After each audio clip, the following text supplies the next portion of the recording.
Sairamahu Immanuel, menepat bangsa Israel. Nungangalang somon, paima-ima harorom, masmarom,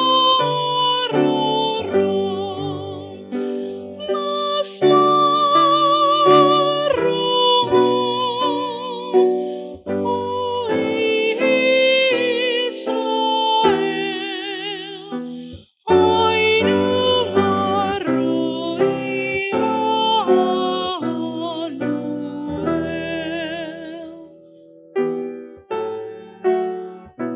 Immanuel. Sairamahu dihibatati, bain marhua saatami, songona pinatu pahami, di atas dalak Sinai,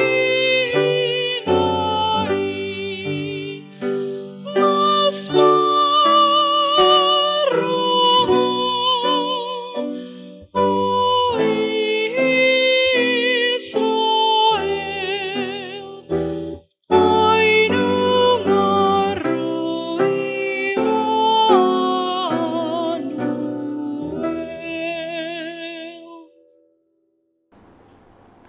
Saudara-saudari yang dikasihi Tuhan, pada hari ini kita disapa melalui firman kehidupan. Kiranya renungan yang kita dengar memberikan kekuatan baru bagi kita pada hari ini.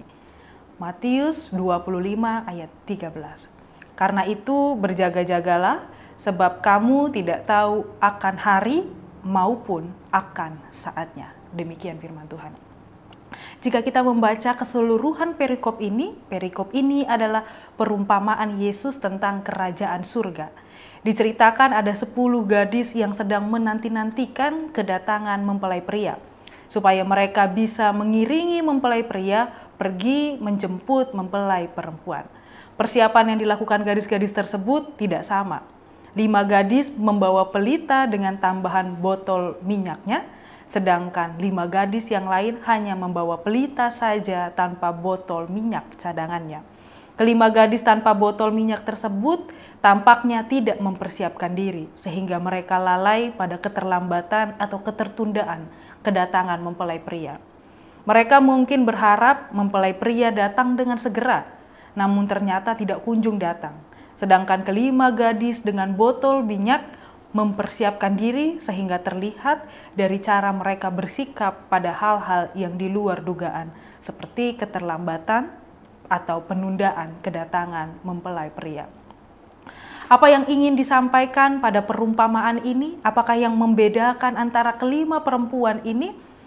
Kesetiaan berjaga-jaga dalam proses penantian yang dilakukan oleh perempuan yang membawa minyak botol. Gadis-gadis yang bijak memiliki kesetiaan berjaga-jaga lebih baik daripada gadis-gadis yang bodoh. Penundaan atau keterlambatan kedatangan mempelai pria tidak akan mempengaruhi kondisi dari mereka. Kapanpun mempelai pria datang, gadis-gadis yang bijaksana tetap akan bisa menyambutnya karena ia memiliki persiapan sebelumnya. Yang ingin Yesus sampaikan pada perumpamaan ini tentang kerajaan surga adalah siapapun yang ingin masuk ke dalam kerajaan surga dan ingin menyambut Allah secara pribadi, ia harus lebih dahulu menyatakan kesetiaannya dan kesiapsediaannya. Kesetiaan dan kesediaannya ini tidak bisa dititipkan atau diberikan atau dimintakan dari orang lain. Itu harus dinyatakan secara pribadi. Keengganan gadis-gadis bijaksana untuk berbagi minyak kepada gadis-gadis bodoh tidak untuk menggambarkan tentang kepelitan atau bagaimana gadis-gadis bijaksana hanya mementingkan dirinya sendiri. Melainkan perumpamaan ini memang sengaja ingin diceritakan untuk menekankan aspek pertanggungjawaban secara pribadi. Pertanggungjawaban pribadi dan kesetiaan pribadi setiap orang dalam berjaga-jaga menyambut kerajaan surga atau karya penyelamatan Allah yang telah dianugerahkan kepada manusia. Bapak, Ibu, Saudara-saudari, demikianlah semua ini ingin menunjukkan kepada kita betapa pentingnya berjaga-jaga atau kebersiapan. Sekarang kita tahu apa arti berjaga-jaga itu. Berjaga-jaga berarti hidup yang konsisten di dalam kesetiaan. Ketika anak manusia datang, akankah ia mendapati iman?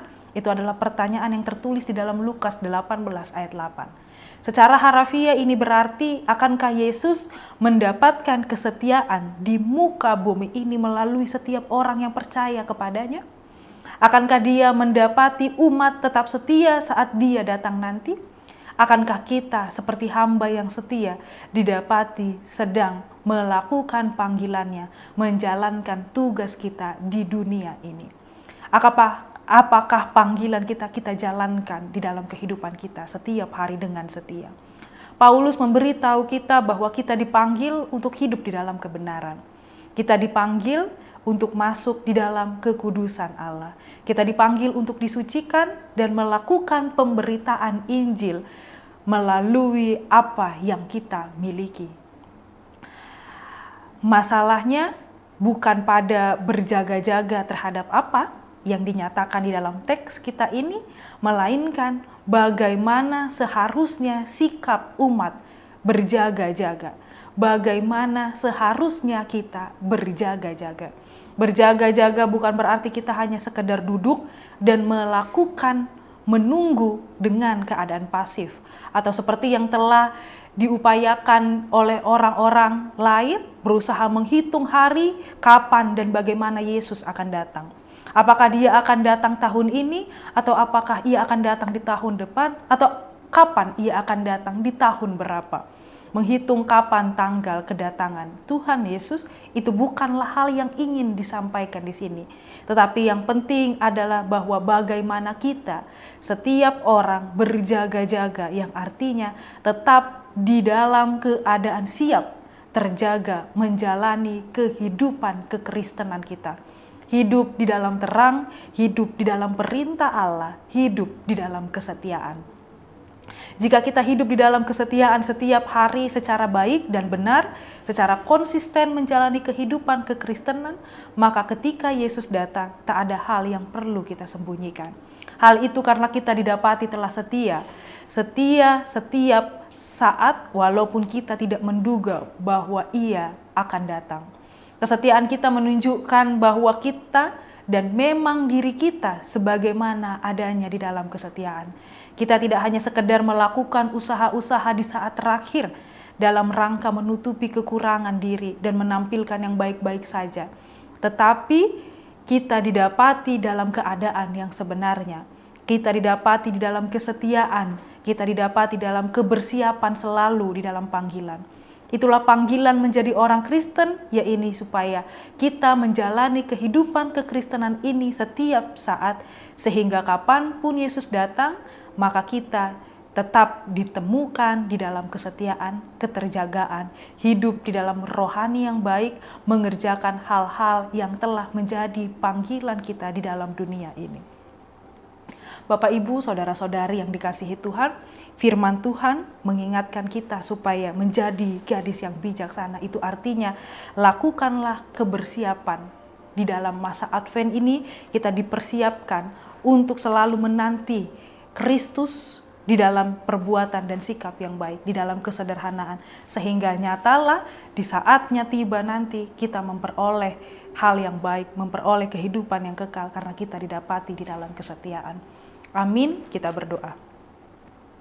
Tuhan Allah yang maha baik, yang setia memelihara setiap manusia, terima kasih Tuhan karena kami mendapatkan dan menerima kebaikan-Mu dan anugerah-Mu di dalam kehidupan kami.